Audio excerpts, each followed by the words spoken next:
सिया राम जय जय राम।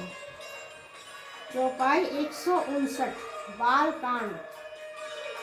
निशा घोर गंभीर बन पंथ ने सुनो सुजान, बसो आज अस जानी तुम जाय होत बिहान।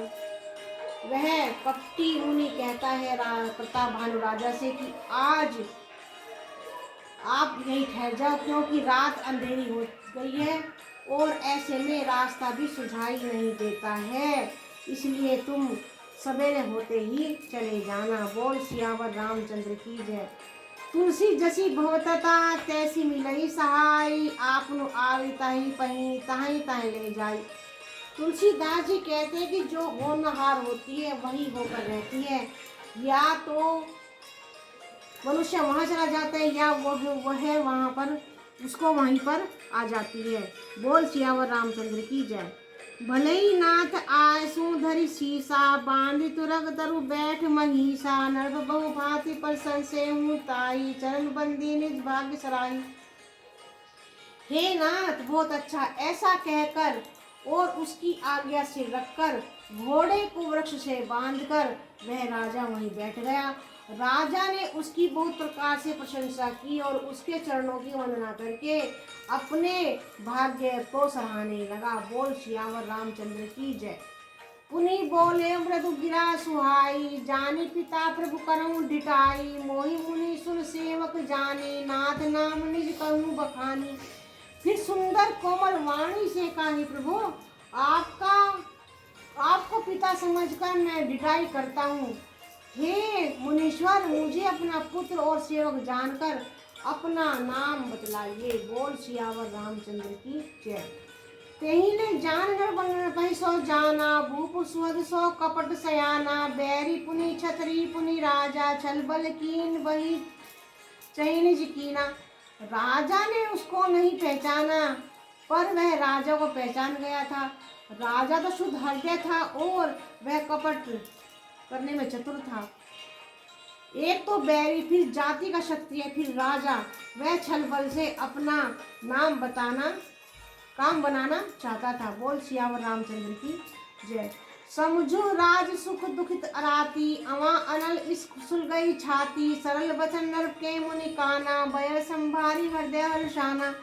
वह शत्रु अपने राज्य सुख को समझ करके दुखी था।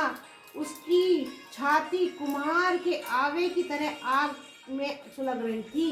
राजा के सरल वचन कान में सुनकर वह अपने बैर को याद कर राम सिया राम जय जय राम, जय श्री राम। प्रसंग वही प्रताप भानु राजा जो बलशाली था, जिसके राज्य में प्रजा बड़ी सुखी थी। एक बार वह जंगल में शिकार के लिए गया। चौपाई 156 बालकांड की। नील महीधर शिखर सम देखी विशाल बराहु, चप्र चले हुए सुदुखी नर कहाँ के न होय निबाहु। नील पर्वत के शिखर के समान विशाल शरीर वाले उस सुअर को देखकर राजा ने घोड़े को दौड़ा लिया और फिर सुअर को ललकारा कि अब तेरा बचना मुश्किल है। बोल सियावर रामचंद्र की जय।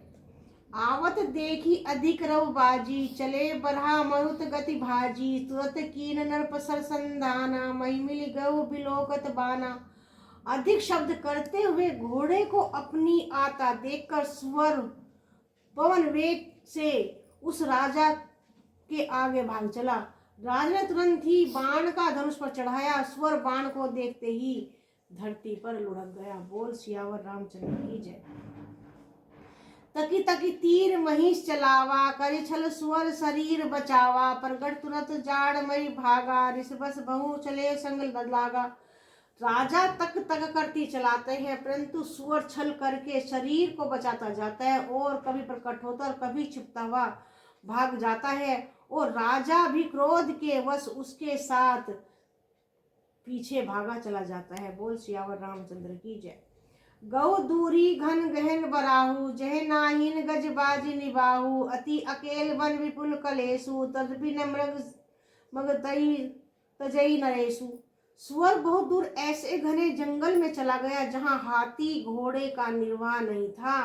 राजा बिल्कुल अकेला था और वन में कलेश भी बहुत था। फिर भी राजा ने उस पशु का पीछा नहीं छोड़ा। अर्थात वो सुअर इतनी दूर निकल गया जहाँ की कुछ भी नहीं था जंगल में। कोल बिलो की भूख बड़ी धीरा, भागी पैठ गिरी कुहा गभीरा। अगम देखी नृप अति पछिताई, फिरे महाबन परे भुलाई। राजा को बड़ा धैर्यवान देखकर सुअर भागकर पहाड़ की एक गहरी गुफा में जाकर छुप गया। उसने जाता देख राजा को बड़ा पछतावा हुआ और उस पर घोर वन में वह रास्ता वहां पर भूल गया। बोल सियावर रामचंद्र की जय।